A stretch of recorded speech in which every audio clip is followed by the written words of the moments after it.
Hello, welcome to the first episode of Midwest Kayak Angler. As it's the middle of January and the fishing's not all that great right now and the lake hasn't quite frozen over to allow for any ice fishing, kind of doing a little bit of a filler before we actually get started with the season, hopefully within the next few months. Kind of doing a walkthrough and introduction here. Started up fishing really about 6 months ago when moved on to this beautiful lake house on this beautiful lake, and decided that this is a hobby that made a lot of sense, living 30 feet away from the water of a private stocked lake that not really heavily fished. I primarily fish here at the moment, but I do have an On the Water Innovations double-decker trailer on order that should be shipped to me sometime in March.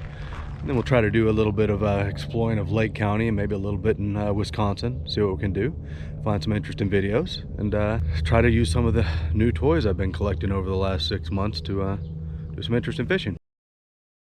I've often been told that I look for hobbies only to be able to purchase new toys for the new hobbies, so I found the fishing and what's associated with the videos, drones, cameras, GoPros everywhere on the boats, have really given me a lot of chance to buy some new toys. I'll be doing a lot of traveling. I use Hobie Kayak Pro Angler 14. It's shown as it was on delivery day with the Humminbird Helix 7 Mega Side Imaging. I've added quite a bit since then, including FPV battery system, Yak Power nighttime fishing system, and several Hobie accessories. I use a lot of Kistler rods, a lot of Shimano, a lot of Daiwa. I've been buying a little bit of everything. As I said, I like buying toys. So, I mean, I'm hoping that we can find some interest here and might be some people who actually want to watch what I'm doing. Today we're going to go over two boxes, the December Monsterbass and the December Christmas box from 6 Cents.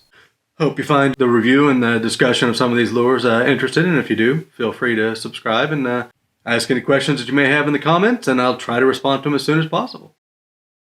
Nice touch to go with the red velvet bag for Christmas. Looks like we'll start with a Crush 100X in the silent model with a very interesting paint job. Really digging these iridescent eyes. Great detail in these 6 Cents baits.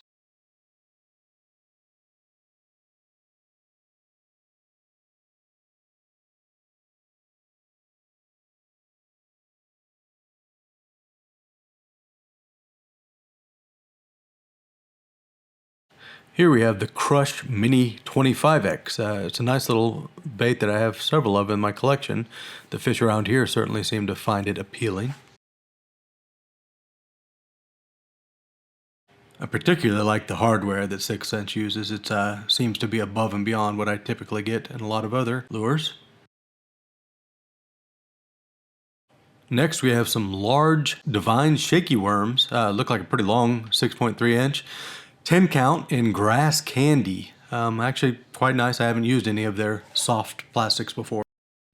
Moving right into the Divine Shaky Head 1/4 ounce screw lock hooks. Very nice, heavyweight. Here we have a glide bait, the Speed Glide. It's not one that I have in the collection, not one they've sent me up to this point. Looks very nice. Seems like a well-made glide swim bait. It's got a lot going on here. Nice colors, nice hardware. Got a little feather on the end, get a little bit of attention. Last but certainly not least, we have the Quake Thud 70, which is a very interesting lipless crankbait. This one lives up to its name and has a deep thud instead of the typical rattle.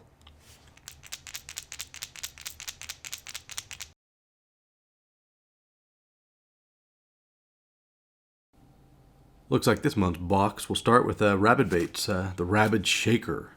Looks like it is in a green pumpkin orange. Very interesting bait. I've never had these before, but it looks like with the feather tail on a shaker, could be very interesting.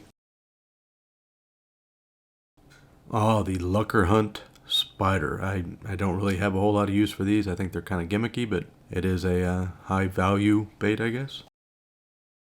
Up next we have the Arbogast Hula Popper 2.0. Looks like we have a trend of lures with feathers this month. Next we have the X Zone Pro Series lures out of Canada. It's basically a Ned rig bait. Not a lot of smell, but quite nice. You know, it'll be well used. It's the Wild Thing series, Pork Shad 2.0 Green Pumpkin. This is one that I'll probably use on the owner, their Flashy Swimmer hooks. It should work really well. Next we have a set of Daiichi Bleeding Bait hooks, the ultra trendy bloody red hooks. It's offset round bend, looks like 3/0. Here we have another lipless crankbait for the collection. This is the old school Bill Lewis rattle trap. It looks like it's 1/2 ounce, 3-inch length, in the Ozark Craw color pattern. Really nice hardware, and it looks like it has tons of BBs, so it's going to be really noisy underwater.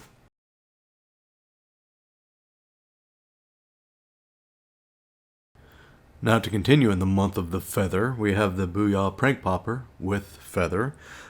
Nice bait. I have a couple of these. This one's in bone. This one will work very well. Everything in the box has been, something that would be usable outside of the giant spider, but that might be perfectly usable for some people, where you have a lot of swimming spiders maybe. I don't know. Not bad.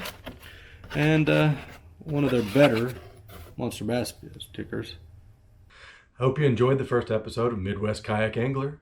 I know it had exactly 0 fishing in it, but I hope we get some of that when the season gets a little bit better.